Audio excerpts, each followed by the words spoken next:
केंद्र सरकार ने वंदे मातरम को लेकर की नई गाइडलाइन जारी। सीएम मोहन ने फैसले का किया स्वागत। कांग्रेस के विधायक आरिफ मसूद ने उठाए सवाल, कहा वंदे मातरम की कुछ लाइनों से हमारी मजहबी आजादी पर लगता है अंकुश।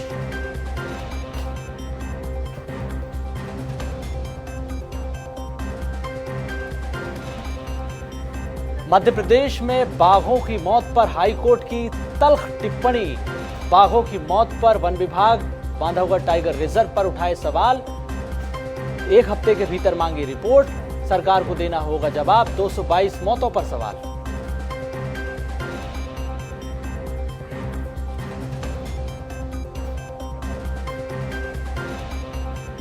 मध्य प्रदेश में बजट पर politics. PCC chief Jitu Patwari ने सीएम मोहन को लिखा पत्र। इंदौर में दूषित पानी से मौतों पर उठाए सवाल। भ्रष्टाचार समेत कई मुद्दों को लेकर सरकार को घेरा। राज्यपाल के अभिभाषण पर भी सवाल।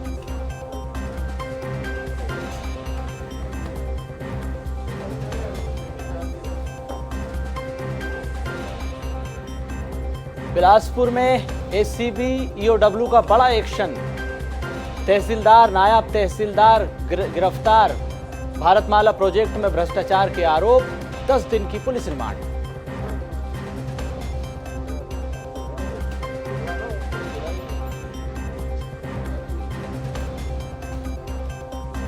प्रदेश में आईटी की रेड से हड़कंप। फिल ग्रुप पर आईटी का छापा। कई महत्वपूर्ण दस्तावेज जब्त। ग्रुप के ऑफिस और फैक्ट्री के कई ऑफिसों में एक साथ रेड।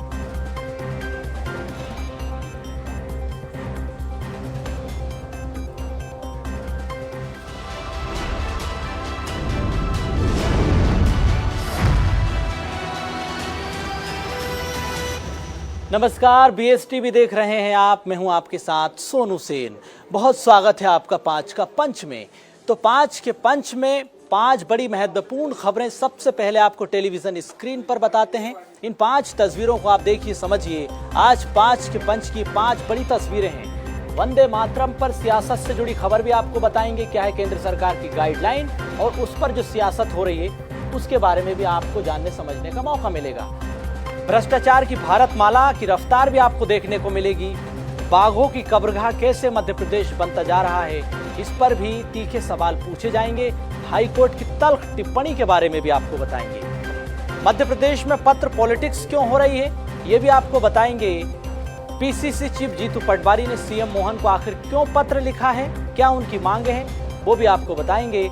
गोल कारोबारियों पर शिकंजा छत्तीसगढ़ में कैसे कसा गया है, कहां पर रेड पड़ी है, ये भी आपको जानने समझने का मौका मिलेगा। तो 5 तस्वीरें 5 के पंच में 5 ही महत्वपूर्ण खबरें जिनके बारे में आपको हम बताएंगे। तो सबसे पहले आपको बताते हैं आखिर क्यों मध्य प्रदेश बाघों की कब्रगाह बनता जा रहा है। बेहद गंभीर सवाल है। हाईकोर्ट की जिस तरह से इस पर तल्ख टिप्पणी सामने आई है, जबलपुर से इस वक्त की सबसे बड़ी खबर है। बाघों की मौत पर हाईकोर्ट ने तल्ख टिप्पणी की है। मध्य प्रदेश में बाघों की मौत चिंताजनक है, ये गंभीर सवाल है। हाईकोर्ट ने सीधे सीधे बांधवगढ़ टाइगर रिजर्व को कटघरे में खड़ा किया है, क्योंकि सबसे ज्यादा मौतों का आंकड़ा जो है वो बांधवगढ़ टाइगर रिजर्व में है। हाईकोर्ट ने इसी पर चिंता जताई है कि आखिर क्यों बांधवगढ़ टाइगर रिजर्व में बाघों की मौत हो रही है। रिपोर्ट मांगी है। टाइगर रिजर्व से रिपोर्ट देनी होगी। पिछले 5 सालों के भीतर मध्य प्रदेश में 222 बाघों की मौत हो गई है, ये चिंताजनक है। संवाददाता प्रतीक अवस्थी हमारे साथ इसी खबर पर लाइव जुड़ गए हैं। प्रतीक, जिस तरह से मध्य प्रदेश बाघों की कब्रगाह बनता जा रहा है, अब हाईकोर्ट ने भी रिपोर्ट मांगी कि आखिर कैसे 5 सालों के भीतर 222 बाघों की मौत हो गई है। बेहद गंभीर सवाल भी पूछे हैं। बिल्कुल, देखिए ये टाइगर स्टेट का दर्जा जो है मध्य प्रदेश के पास रहा है, बीच में गया भी, लेकिन फिर भी ये कायम है और इस लिहाज से ये याचिका बेहद महत्वपूर्ण है, जिसे हाईकोर्ट के समक्ष रखा गया था। सोशल एक्टिविस्ट हैं अजय दुबे, जो कि भोपाल के ही रहने वाले, उनकी ओर से याचिका दायर की गई थी और बताया गया था कि 2025 में 54 बाघों की डेथ जो है वो कहीं ना कहीं हुई है और इस साल 2026 में भी अब तक 9 बाघों की मृत्यु जो है वो हो चुकी है और अभी प्रारंभिक साल जो है वो ही है, फरवरी का महीना चल रहा है। हर बार जो है ये दावा किया जाता है कि टेरिटोरियल फाइट्स में सबसे ज्यादा बाघों की जान जाती है, लेकिन ये कहीं ना कहीं संदेहास्पद भी है, ये जवाब भी संदेहास्पद है। फील्ड डायरेक्टर से इस पूरे मामले को लेकर के जवाब यहाँ पर हाईकोर्ट ने तलब कर लिया है। बेहद महत्वपूर्ण जनहित याचिका थी, जो उसमें साल दर साल जो आंकड़े हैं वो पेश किए गए। जैसा कि आपने भी जिक्र किया, 5 साल से ज्यादा वक्त जो है बीत चुका है, तकरीबन 200 से अधिक बाघों की मौत हो चुकी है और ये चिंताजनक हालात भी पैदा करते हैं। लगातार मॉनिटरिंग के प्रयास वन विभाग कहता है कि हम कर भी रहे हैं, ऐसे में आखिर ये डेथ्स इतनी क्यों हो रही है, और अगर बाघों की संख्या बढ़ रही है, टेरिटोरियल का मसला है, तो इनकी शिफ्टिंग के प्रयास क्यों नहीं किए गए। ऐसे तमाम जो सवालात है वो याचिकाकर्ता ने इस याचिका में उठाए हैं। अब जब फील्ड डायरेक्टर इस पूरे मामले पर जवाब देंगे तो 25 फरवरी को पूरे मामले की जो है अगली सुनवाई यहाँ पर नियत की गई है और इस पे जो है सरकार की नजर भी रहेगी और हम भी नजर बनाए रखेंगे आखिर क्या जवाब वन विभाग की ओर से इस पूरे मामले पर आता है। जी। बांधवगढ़ टाइगर रिजर्व पर जिस तरह से सवाल उठाए हाईकोर्ट ने, बीते 5 सालों में मध्य प्रदेश में जो आंकड़ा बढ़ा है बाघों की मौत का, दूसरा महत्वपूर्ण सवाल यह भी है कि आखिर वजह क्या है इसके पीछे। जो वजह निकलकर सामने आई उसमें शिकार एक बड़ा कारण है। दूसरी बात यह कि टाइगर रिजर्व की लापरवाही को भी कटघरे में खड़ा किया है।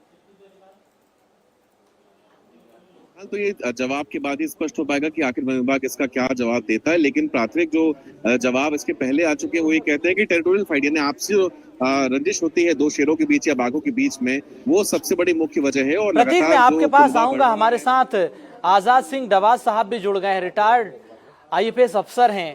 आजाद साहब, जिस तरह से हाईकोर्ट ने तल्ख टिप्पणी की है, बाघों की मौत पर चिंता जताई है, बांधवगढ़ टाइगर रिजर्व को खासतौर पर कटघरे में खड़ा किया है, शिकार की वजह से मौत हो रही है, लापरवाही यहां पर लगातार हो रही है। आखिरकार ये इतनी बड़ी लापरवाही पर हाईकोर्ट ने जब टिप्पणी की तो ये मौत हो रही है, उसके पीछे क्या वजह आप देख पा रहे हैं? मैं तो ऐसा मानता हूं कि इसमें जो वन अधिकारी हैं उनकी मॉनिटरिंग में कहीं ना कहीं कमी है। वरिष्ठ अधिकारियों की मॉनिटरिंग में कमी जब आती है तो जो फ्रंटलाइन स्टाफ है, मैदानी अमला, वो भी सुस्त हो जाता है और मैन एनिमल कॉन्फ्लिक्ट भी इसमें एक इशू है। दूसरा, जो जब एनिमल्स का किल हो जाता है और उनका समय पे मुआवजे का भुगतान भी समय पे नहीं हो पाता है तो उससे भी ग्रामीणों में रोष पैदा होता है। ये बहुत सारे कारण हैं। इलेक्ट्रिक्यूशन बनता है, तार लगा देते हैं और पॉइजनिंग का भी अपनाते हैं ग्रामीण, फिर उसमें नाराजगी में जब उनका नुकसान होता है और समय पे कंपनसेशन नहीं मिलता। ऐसे बहुत सारे कारण हैं। अगर अधिकारी राउंड दी क्लॉक मॉनिटर करें तो ये सब इस तरह के तार वार जो है वो लोग नहीं लगाएंगे, वो नहीं लगा पाएंगे और इस तरह के जो फंदा लगा के भी जानवर का वो होता है, शिकार होता है, वो भी नहीं हो पाएगा। कुल मिला के मॉनिटरिंग पे बात आती है। और दूसरा, अभी तक अकाउंटेबिलिटी सरकार की तरफ से किसी की फिक्स नहीं होती। जैसे अभी शहडोल में 2 बाघ मर गए इलेक्ट्रिक्यूशन से, तो 2 एक नाकेदार फॉरेस्ट गार्ड और एक शायद फॉरेस्टर पे कार्रवाई की है। क्या वही जिम्मेवार हैं? वरिष्ठ अधिकारी रेंज अफसर, SDO, डिप्टी डायरेक्टर पार्क और डायरेक्टर पार्क या कंसर्न जो अगर ये टेरिटोरियल क्षेत्र में हुआ है तो DFO, वो क्यों नहीं इसके लिए जवाबदार हैं? वन विभाग ये छोटे कर्मचारियों पे कार्रवाई करके और अपनी तीसरी कर लेता है। ये कहाँ तक चलेगा? ये कहाँ तक सही है? ये गलत है। इतना बिल्कुल इस तरह की लापरवाही बर्दाश्त नहीं होनी चाहिए। डबाज साहब, आप तो लंबे समय तक उस प्रशासनिक व्यवस्था को, वन विभाग की व्यवस्था को देखते आए, समझते आए हैं। बहुत धन्यवाद आपका तमाम जानकारी के लिए। हमारे साथ अजय दुबे भी जुड़ चुके हैं, पर्यावरण विशेषज्ञ हैं। अजय जी, जिस तरह से आपने बेहद गंभीर सवाल उठाए, उसके बाद याचिका दायर की और लंबे समय से इस पूरे ट्रैक रिकॉर्ड को आप समझ रहे हैं कि किस तरह से कहां पर लापरवाही हो रही है, कहां पर शिकार के मामले लगातार बढ़ते चले जा रहे हैं। उसके बाद आपने हाईकोर्ट में याचिका लगाई। अब आगे क्या परिस्थितियां बननी जा रही है? कब जिम्मेदारों पर कार्रवाई होगी? देखिए, माननीय उच्च न्यायालय में सारे रिपोर्ट, दस्तावेज पेश किए गए हैं और हम उम्मीद करते हैं कि कोर्ट का जो रुख रहेगा वो बाघों को न्याय दिलवाने में मददगार साबित होगा। शिकारियों पे कठोर कार्रवाई होने के साथ जो लापरवाह जो वन अधिकारी हैं, जिनको बड़ी तनख्वाह मिलती है और सुविधा मिलती है, उसके बावजूद भी बाघों का शिकार रुक नहीं रहा है, तो ये एक निश्चित तौर पर निर्णायक स्थिति होगी। और हमने पिछले वर्ष जो भी बाघों के शिकार के गंभीर प्रकरण थे, बिजली से या रेल दुर्घटना में या सड़क पे या फंदा लगा के या क्लच वायर के जरिए जितने भी बाघों की मौत के आंकड़े थे सब प्रस्तुत किए हैं। और उम्मीद करते हैं कि जो भी शिकारियों को संरक्षण दे रहे हैं और जो शिकारियों के विरुद्ध कार्रवाई करने से कहीं न कहीं कतराते हैं या लापरवाही करते हैं तो उन पे भी एक्शन होगा। बिल्कुल अजय जी, मैं आपके पास आऊंगा। जिस तरह से जो महत्वपूर्ण जानकारी दी और जो रिपोर्ट आपने तैयार की उस पर भी हम बातचीत करेंगे। हमारे साथ उमरिया से हमारे संवाददाता केजी पांडे जुड़ चुके हैं। बांधवगढ़ टाइगर रिजर्व पर सवाल उठाए हैं केजी कि यहाँ पर लापरवाही हो रही है, अधिकारी ध्यान नहीं दे पा रहे हैं। जो बाघों का खान पान होता है, सुरक्षा व्यवस्थाएं होती है, उसको लेकर लगातार जो लापरवाही हुई उस पर भी हाईकोर्ट ने सवाल उठाए हैं।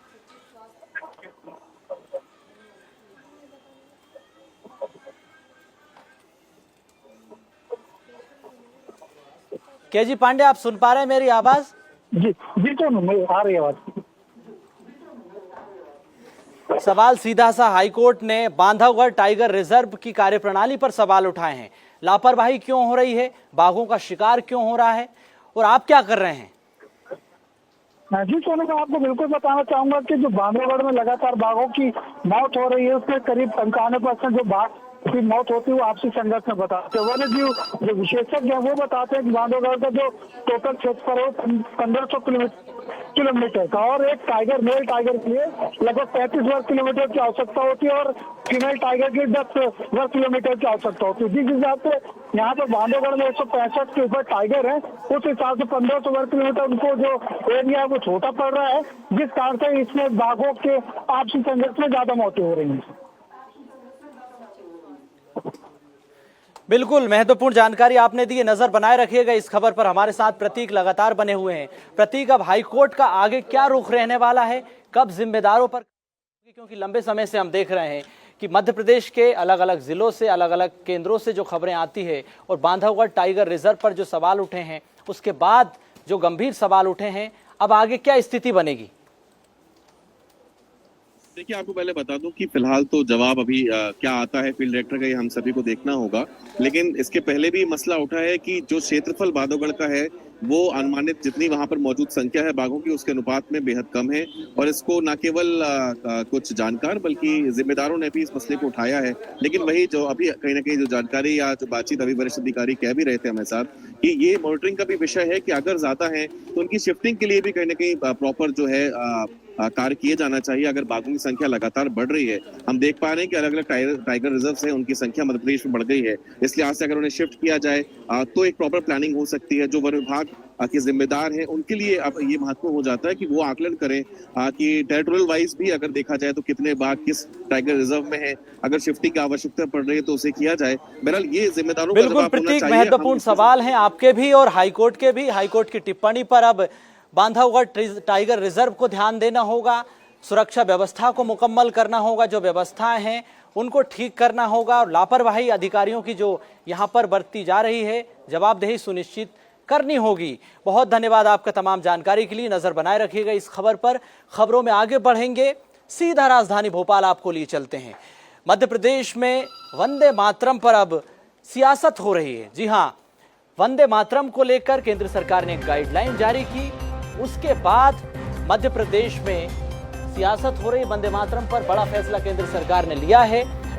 फैसला यह है कि अब जन गण मन से पहले राष्ट्रगीत होगा, उसी को लेकर सियासत हो रही है। केंद्र सरकार की गाइडलाइन जारी हुई तो सीएम डॉक्टर मोहन यादव ने फैसले का स्वागत किया। सीएम मोहन ने कहा कि बहुत शानदार निर्णय केंद्र सरकार ने लिया है। प्रधानमंत्री नरेंद्र मोदी का भी उन्होंने धन्यवाद दिया है। भारत सरकार का ये कदम शानदार है, ऐतिहासिक है। मंत्री उदय प्रताप सिंह हैं, उन्होंने भी फैसले को सही बताया। आरिफ मसूद क्या कह रहे हैं उसके बाद ये भी आप सुनिए। प्रधानमंत्री श्रीमान नरेंद्र मोदी जी ने बहुत अच्छा निर्णय लिया है। भारत सरकार के द्वारा गृह मंत्रालय से आदेश भी निकल गए। मैं माननीय प्रधानमंत्री जी को, माननीय गृह मंत्री जी को, पूरी सरकार को बधाई देना चाहूँगा।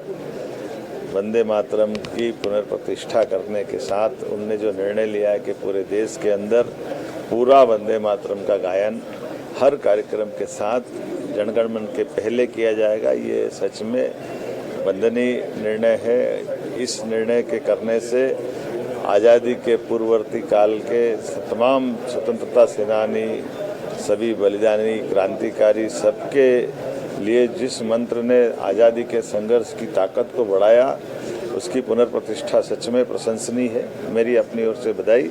हमारी सरकार तुरंत उसको लागू करने वाली है। किसी भी कार्यक्रम के पहले, किसी भी कार्यक्रम के बाद, किसी भी शिक्षण संस्थान में अध्ययन के पहले, अध्ययन के बाद, ये एक ऐसी व्यवस्था है जो आपको एक दायरे के अंदर, उस फ्रेम में आपको खड़ा करती है। आप स्कूल जाएगा बच्चा, राष्ट्रगीत, राष्ट्रगान के बाद अपना दिन शुरू करता है, उसको अंदर से अनुभूति होगी कि हम ऐसी शुरुआत कर रहे हैं जो हमारे राष्ट्र के लिए, हमारे स्वयं के लिए, ये आगे आने वाले क्षण ये बहुत महत्वपूर्ण। वंदे मातरम पे बहस कर रहा है, सबसे ज़्यादा मजाक यही उड़ा रहा है। कानून का पालन आप मुझसे सवाल कर रहा हो तो जो हेमंत बिस्वा ने कहा उससे भी पूछो क्या कहा। कुछ शब्द ऐसे हैं, देखिए उन्होंने कहा पहली चीज़ कि वो कहते हैं कि उसकी रिस्पेक्ट में खड़े हो जाए, तो रिस्पेक्ट में तो पहले भी सब खड़े होते थे, डी रिस्पेक्ट तो किसी ने करी नहीं। डी रिस्पेक्ट का झगड़ा भी नहीं है, झगड़ा केवल इतना है कि उसमें कुछ शब्द ऐसे हैं जिसको लेकर एक मजहबी हमारी आज़ादी पर कहीं ना कहीं अंकुश लगता दिखता है, जिसको लेकर पहले भी हमने ये कहा था कि हमको एतराज़ है। अब उन्होंने जिस तरह का अभी आदेश निकाला है वो बहुत सारे लोगों को मिला है, किसी को नहीं मिला, लेकिन तमाम लोग एक राय होकर फैसला लेंगे। और सहयोगी मनोज राठौर हमारे साथ इसी खबर पर जुड़ चुके हैं। मनोज जी, केंद्र सरकार की नई गाइडलाइन, जनगण मन से पहले वंदे मातरम, अब उसके बाद जो सियासत हो रही है, सीएम मोहन फैसले का स्वागत कर रहे हैं, लेकिन आरिफ मसूद को दिक्कत है। उनका कहना है कि कुछ लाइनों से हमें दिक्कत है, हमारी मजहबी आज़ादी है उस पर अंकुश लगता है।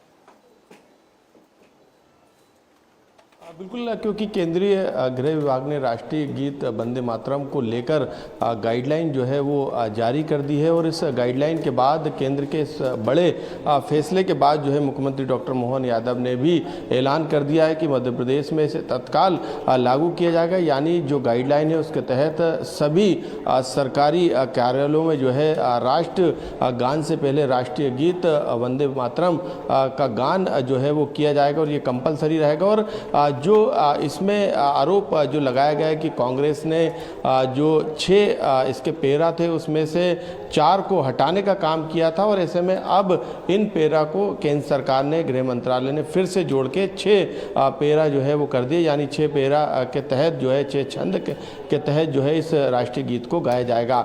आपत्ति मदरसों को लेकर है, क्योंकि जब सवाल शिक्षा मंत्री राव उदय प्रताप सिंह से किया गया तो उन्होंने साफ तौर से कहा कि कोई भी शैक्षणिक संस्था हो, चाहे वो मदरसे क्यों ना हो, उनमें भी जो है राष्ट्रीय गीत की अनिवार्यता रहेगी। यानी उन्होंने साफ कर दिया कि मदरसों को इससे दूर नहीं रखा जाएगा। यही कारण है कि अब विपक्ष ने इस पर आपत्ति दर्ज कराई है। कांग्रेस के जो विधायक हैं आरिफ मसूद, उन्होंने कहा है कि इसको लेके पर्सनल लॉ बोर्ड अध्ययन कर रहा है, और अध्ययन के बाद जो फैसला होगा उस पर जो है वो लागू किया जाएगा, यानी उसे माना जाएगा। फिलहाल मदरसों को लेकर ये पूरा विवाद और पूरी सियासत मध्य प्रदेश में देखी जा रही है। सोनू। बिल्कुल मनोज जी, तो मदरसों में भी वंदे मातरम होगा, उसी को लेकर दिक्कत है। आरिफ मसूद ने अपनी बात रखी है, सीएम मोहन ने अपने बात रखी है। बहुत धन्यवाद आपका तमाम जानकारी के लिए। खबरों में आगे बढ़ेंगे। अगली खबर आपको राजधानी भोपाल से बताते हैं। मध्य प्रदेश विधानसभा के बजट सत्र से पहले जिस तरह से सियासी बजट तैयार हो रहा है, PCC chief Jitu Patwari CM Mohan को पत्र लिख रहे हैं। जीतू पटवारी का कहना है कि बजट में जो राज्यपाल का अभिभाषण होगा उस पर सवाल है। सीएम मोहन को ये जो पत्र लिखा है, आप टेलीविजन स्क्रीन पर देख रहे हैं, इस पत्र में कई महत्वपूर्ण बातें जीतू पटवारी ने कही है। विवादित मंत्रियों की मौजूदगी पर सवाल उठाए हैं। इसके अलावा राज्यपाल के अभिभाषण पर भी पटवारी ने निशाना साधा है। दूसरी बड़ी बात यह कि बजट सत्र को लेकर जो इंदौर में दूषित पानी पीने की वजह से मौत हुई, उसको लेकर भी जीतू पटवारी ने सवाल उठाए हैं। जिम्मेदारों पर एक्शन होना चाहिए, ये बात भी जीतू पटवारी ने कही है। जवाबदेही, जिम्मेदारी सुनिश्चित होना चाहिए।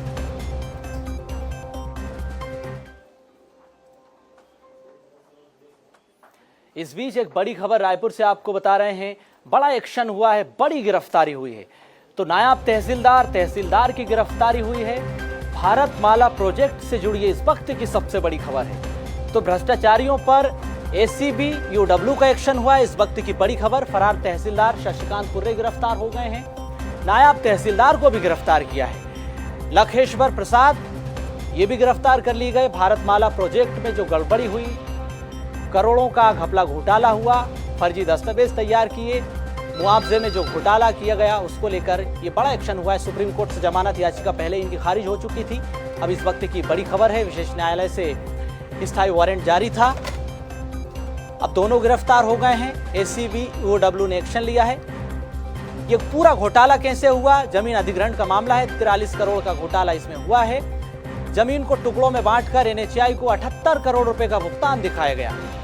तो आप समझिए कि कैसे इस पूरे घोटाले को अंजाम दिया गया। एसडीएम पटवारी भूमाफिया के सिंडिकेट ने दस्तावेज तैयार किए, फर्जीवाड़ा किया है। कोरबा डिप्टी कलेक्टर की इसमें संदिग्ध भूमिका है। भारतमाला प्रोजेक्ट को लेकर अब केंद्र सरकार की एक महत्वाकांक्षी योजना में जो परियोजना में गड़बड़ झाला हुआ, घोटाला हुआ, 26,000 किलोमीटर जो आर्थिक कॉरिडोर विकसित किए जाने हैं, उसमें पूरा करप्शन का सिंडिकेट काम कर रहा था। ये corridor golden quadrilateral north south में है। देश के अधिकांश ट्रैफिक को इन्हीं मार्गों से ले जाने की योजना है। तो पूरा ये भारतमाला का प्रोजेक्ट है, उसी से जुड़ी आपको खबर बता रहे हैं।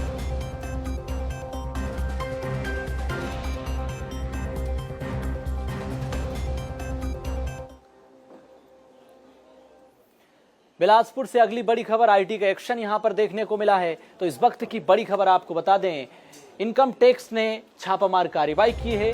फिल ग्रुप पर यह छापा पड़ा है। तो इस वक्त की बड़ी खबर, आईटी के एक्शन से फिल ग्रुप में हड़कंप मचा है। बिलासपुर से महत्वपूर्ण जानकारी आप तक पहुंचा रहे हैं। कोल कारोबारियों के ठिकानों पर आईटी ने शिकंजा कसा है, रेड मारी है। कई महत्वपूर्ण दस्तावेज जब्त किए हैं। फिल ग्रुप पर आईटी ने एक्शन लिया है, इस वक्त की बड़ी खबर है।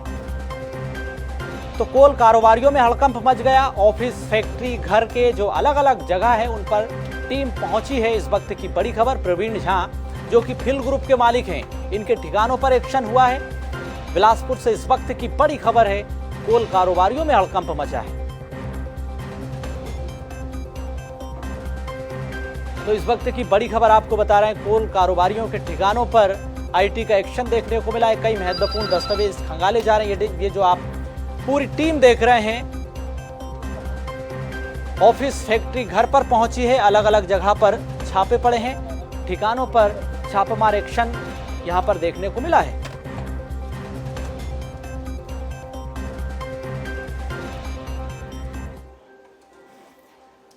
फिलहाल 5 के पंच में इतना ही। मुझे दीजिए इजाजत। आप देखते रहिए BS TV। नमस्कार।